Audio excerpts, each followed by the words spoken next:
Just want to speak quickly about the difference between treating the symptom and treating the problem. And I come across examples of this in my regular life, my daily life, my working life, my life at the gym, my career in the gym, my history in the gym. There is a significant difference between treating the symptom and treating the problem. And too many of us opt to treat the symptom repeatedly over and over again and suffer longer than is necessary because we're either ignorant to the fact that we need to treat the problem, or we know we need to fix the problem, but fixing the symptom takes less effort than fixing the problem. For example, think of it like this.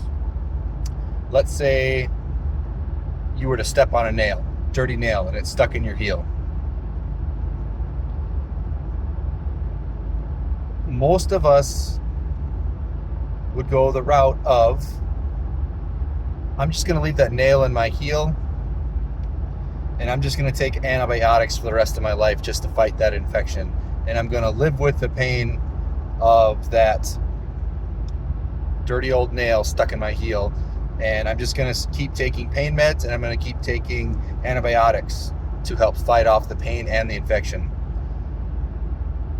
The thought of, well, why don't I just take the nail out of my heel, let it get better and heal itself, and I'll never have to deal with it again. Saying it out loud and hearing it like that sounds very silly, but that's exactly what so much of us do. I did it for the longest time in powerlifting. For me, treating an injury meant I would go to the chiropractor, get an adjustment, and then train out of pain for a few weeks to a month. Then the same pain would come back, go to the chiropractor, get an adjustment, or I would have muscles that would get so tight and so jacked up that they couldn't even function properly. And I would go to a masseuse, most times a very aggressive masseuse, because I thought that was what you were supposed to do. You were supposed to go to the massage therapist, be in an 8 to 10 pain the whole time, and that's how you got rid of your injuries. When in reality, the muscle that was tight was not the problem. That was just the symptom. So again, constantly treating the symptom, not the problem. I run into this at work just today. What sparked me to want to talk about this is something that happened at work today.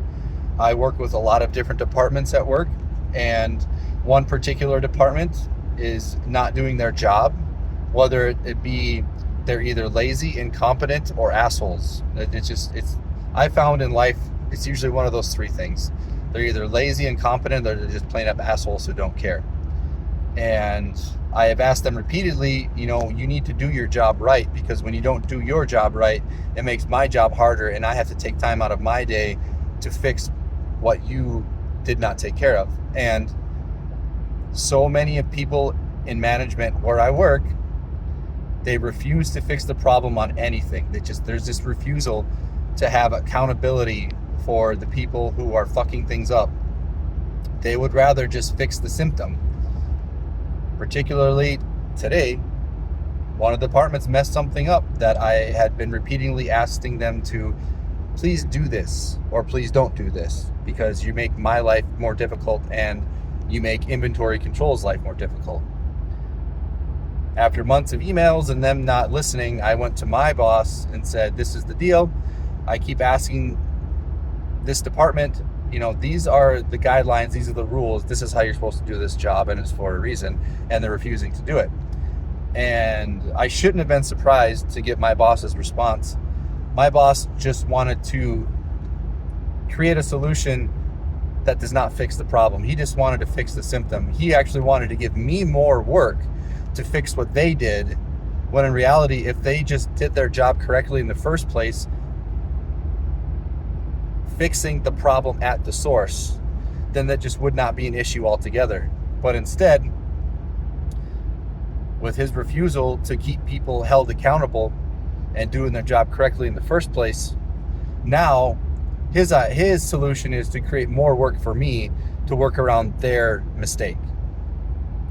And If you go back to the nail in the heel analogy, it's just ridiculous. And I deal with that in training, in life, at work.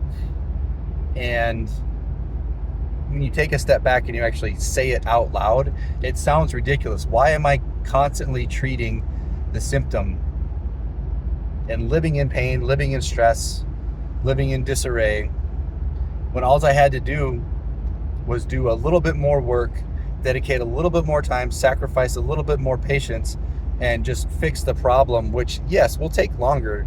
It will take longer to fix a problem. It takes a little bit of dedication and discipline to fix a problem, especially if it's a motor pattern, something you've done for years. You can either take that little bit of time and effort initially to fix the problem and then have the rest of your life not dealing with it, or you could take the easy way out, constantly focus on the symptom, which is just a short-term fix, but be dealing with it for the rest of your life. So think about that in powerlifting, training, sports, anything, your personal life. Why don't you just take the time to fix the problem instead of wasting the rest of your life constantly just treating the symptoms? I think things work out a lot better for you.